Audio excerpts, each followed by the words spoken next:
نحمدہ ونصلی علی رسول الکریم اما بعد۔ ہندوستان سے ایک صاحب نے پوچھا ہے کہ عید الفطر میں چاند کی صورتحال کیا ہے، بتائیے ہمیں چھٹی بک کرنی ہے۔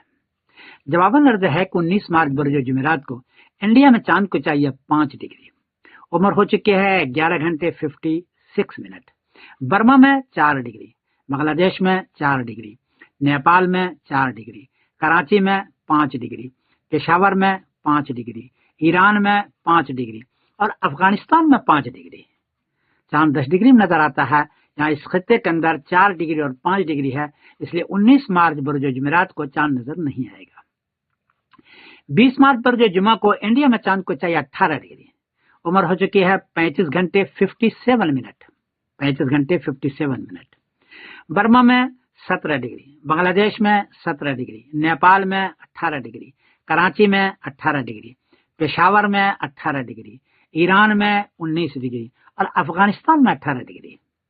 یہاں چاند 10 ڈگری سے کافی زیادہ ہے، اس لیے 20 مارچ برج جمعہ کو چاند نظر آئے گا اور کافی دیر تک رہے گا، واضح نظر آئے گا۔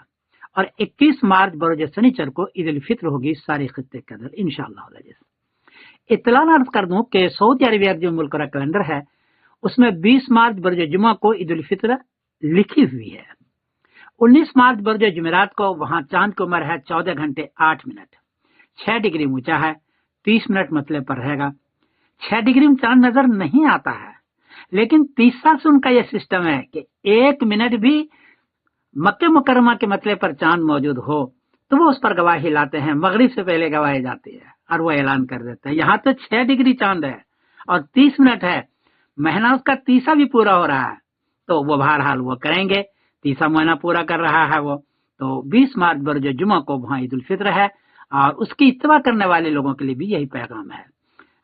باقی دیکھیے ہوتا کیا ہے۔ میں سمیر الدین قاسمی بول رہا ہوں مانچسٹر انگلینڈ سے۔ السلام علیکم ورحمۃ اللہ وبرکاتہ۔